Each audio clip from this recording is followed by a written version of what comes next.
ಮಧುರ ಅಗ್ರಿಟೆಕ್ಗೆ ರೈತ ಬಾಂಧವರಿಗೆ ಸ್ವಾಗತ. ನಾವು ಸರ್ ತಮ್ಮ ಹೆಸರು? ನಮ್ಮ ಹೆಸರು ಪರಶುರಾಮ್ ಅಂತ ಸರ್. ಇದು ಯಾವ ಊರು? ಕ್ಯಾಶ್ನಹಳ್ಳಿ. ಓಕೆ. ಇದು ನಮ್ಮ ಪರಶುರಾಮ್ ಅವರು ಒಂದು 4-5 ದಿನದ ಕೆಳಗಡೆ ನಮ್ಮ ಒಂದು ಮಧುರ ಅಗ್ರಿಟೆಕ್ನ ಮಾರ್ಕರು, ಅಲ್ಟ್ರಾ2 ಮತ್ತು ಎಕ್ಸಾನ್ ಈ 3 ಔಷಧಿಗಳನ್ನು ಅವರು ಸ್ಪ್ರೇ ಮಾಡಿದ್ದಾರೆ. ಇದು ಏನಪ್ಪ ಅಂದರೆ ಮೇಜರ್ ಆಗಿ ನಾವು ನುಸಿ ಭಾಳ ಇದೆ, ಅಂದರೆ ಈ ಟ್ರಿಪ್ಸಿನ ಒಂದು ಹಾವಳಿ ಜಾಸ್ತಿ ಇತ್ತು. ಪ್ಲಸ್ಸು ಕೆಳಗಡೆ ವೈಟ್ ಫ್ಲೈಸ್ ಆಗಲಿ, ಈ ಬಿಳಿ ನೊಣ ಮತ್ತು ಅಫಿಡ್ಸ್ ಎಲ್ಲ ಇತ್ತು. ಹಾಗೆ ಹುಳನೂ ಇತ್ತು. ಹುಳ ಏನು ಈ ಹೂವಿನಲ್ಲೆಲ್ಲ ಇದು ಮಾಡಿಬಿಟ್ಟು ಡ್ಯಾಮೇಜ್ ಮಾಡ್ತಾಯಿತ್ತು. ಹಾಗಾಗಿ ಅವರು ನಮ್ಮನ್ನು ಸಂಪರ್ಕಿಸಿದಾಗ ಯೂಟ್ಯೂಬ್ ಚಾನಲ್ ನೋಡಿಬಿಟ್ಟು ನಮ್ಮನ್ನು ಸಂಪರ್ಕಿಸಿದ್ರು. ಅವರು ಈ ಮಾರ್ಕರು, ಅಲ್ಟ್ರಾ2 ಮತ್ತು ಎಕ್ಸಾನ್ನ ನಮ್ಮ ಸೇವಂತಿಗೆ ಗಿಡಗಳಿಗೆ ಅವರಿಗೆ ಸ್ಪ್ರೇ ಮಾಡಿದರು.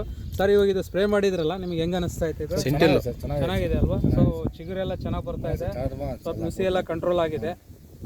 ಇದು ಬೆಳವಣಿಗೆಯಲ್ಲಿ ಕೂಡ ನಿಮ್ಗೆ ವ್ಯತ್ಯಾಸ ಕಾಣ್ತಾ ಇದೆ ಅಲ್ಲ?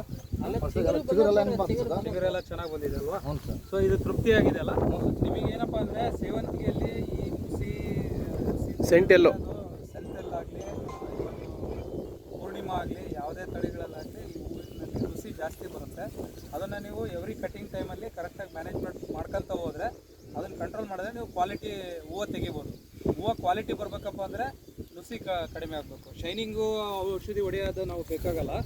ಮೇಜರಾಗಿ ಏನಪ್ಪ ಅಂದರೆ ಅದು ರಸ ಹೀರೋದ್ರಿಂದ ಅದೇನಾಗುತ್ತೆ ಅಂದರೆ, ಈ ಕೆಳಗಡೆ ಹೂವಿನಲ್ಲಿ ಈ ಕೆಳಗಡೆ ಎಲ್ಲ ರಸ ಹೀರ್ಕೊಂತ ಹೋಗ್ಬಿಡುತ್ತೆ. ಹೀರ್ಕೊಂತ ಹೋಗಿ ಹೂವಿನ ಒಂದು ಕ್ವಾಲಿಟಿ ರೆಡ್ಯೂಸ್ ಆಗುತ್ತೆ. ಅದರಿಂದ ಏನಪ್ಪ ಅಂದರೆ ಈ ನುಸಿ ಏನಿದೆ ಬೇಗ 15 ದಿನಕ್ಕೊಂದ್ಸರಿನೇ ಮಲ್ಟಿಪ್ಲೈ ಆಗ್ತಾ ಇರುತ್ತೆ. ಈ ಔಷಧಿ ಹೊಡೆಯೋಕ್ಕೆ ಕಾರಣ ಏನಪ್ಪ ಅಂದರೆ, ಇದನ್ನು ಇನ್ನೊಂದು ಏನು ಮಾಡಬೇಕಪ್ಪ ಅಂದರೆ, ನಿಮಗೆ ನೀಮ್ ಕಲಿಸ್ಕೊಂಡು ಹೊಡೆದ್ರೆ ಇನ್ನೂ ಚೆನ್ನಾಗಿರ್ತದೆ. ನೀಮ್ ಹೊಡೆಯೋದ್ರಲ್ಲಿ ಏನಪ್ಪ ಅಂದರೆ ಅದು ಮಲ್ಟಿಪ್ಲೈ ಆಗೋಲ್ಲ.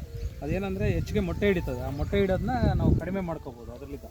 ಸೊ ಹಾಗಾಗಿ ನಮ್ಮ ರೈತರು ಈ ಔಷಧಿಗಳನ್ನ ಮಧುರ ಅಗ್ರಿಟೆಕ್ನ ಔಷಧಿ ಹೊಡೆದಿದ್ದಾರೆ. ಅವ್ರಿಗೆ ಇನ್ನೂ ನಾವು ರೆಗ್ಯುಲರಾಗಿ ನಿಮಗೆ ಸಲಹೆಗಳು ಕೂಡ ಕೊಡ್ತಾ ಇರ್ತೀವಿ. ಆಮೇಲೆ ನಾವು ಕೆಮಿಕಲ್ಸ್ನ ಚೇಂಜ್ ಮಾಡಿಸ್ತಾ ಇರ್ತೀವಿ. ಅದ್ರ ಪ್ರಕಾರ ನೀವು ಹೊಡಿತಾ ಹೋಗಿ ಏನೇ ಸಮಸ್ಯೆ ಇದ್ರೂ ಕೂಡ ನಾವು ನಿಮ್ಮನ್ನು ಸಂಪರ್ಕಿಸ್ತೀವಿ. ನಿಮಗೆ ಹೆಚ್ಚಿನ ಇಳುವರಿ ಬರೋದಕ್ಕೆ ನಾವು ಅಣ್ಣ, ಇದು ಬಂದು ಸ್ಪ್ರೇ ಮಾಡಿದ್ಮೇಲೆ ನಿಮಗೆ ಇದ್ರ ಅನುಭವ ಹೆಂಗೆ ಅನಿಸ್ತಾ? ಇಲ್ಲ ಸರ್, ಚೆನ್ನಾಗಿ ಬಿಡೋದು ಸರ್. ಇದು ಚೆನ್ನಾಗಿದೆ, ಖುಷಿಯಾಗಿದೆ. ಖುಷಿಯಾಗುತ್ತೆ. ನಾವು ಕೆಮಿಕಲ್ ಹೊಡೆದು ಸಾಕಾಗ್ಬಿಡೋದು. ನಾಳೆ ಕರೆಕ್ಟ್ 4 ದಿನಕ್ಕೆ 3 ದಿನಕ್ಕೆ ಹೊಡೆದೇ ಹೊಡಿತೀವಿ ನಾವು. ಸೊ ಇದನ್ನ ಹೊಡೆದಾದ್ಮೇಲೆ ನಿಮ್ಗೆ ಒಂದು ಸ್ವಲ್ಪ ತೃಪ್ತಿ ಇದೆ. ಚೆನ್ನಾಗಿ ಫೋನ್ ಮಾಡಿದ್ದು ಬಾಬು ಇವರಿಗೆ. ಹೌದು, ಶೈನಿಂಗು ಮತ್ತು ಕಲರು ಎಲ್ಲ ಚೆನ್ನಾಗಿ ಬರ್ತಾ ಇದೆ. ನೆಕ್ಸ್ಟ್ ನಿಮಗೆ ಹೂವು ಕೂಡ ಶೈನಿಂಗ್ ಕಲರ್ ಬರುತ್ತೆ. ನಿಮಗೆ ಒಳ್ಳೆ ಇಳುವರಿ ತೆಗಿಬೇಕು, ನಮ್ಮದು ಆಸೆ ಇದೆ. ನಾವು ನಿಮ್ಗೆ ಎಲ್ಲದಕ್ಕೂ ಸಹಕಾರ ಮಾಡ್ತೀವಿ ಮಧುರ ಅಗ್ರಿಟೆಕ್. ಸೊ ಧನ್ಯವಾದ ಸರ್. ಇದರಲ್ಲಿ ನೀವು ಕೇಳ್ರಿ, ಎಫಿಕಾನು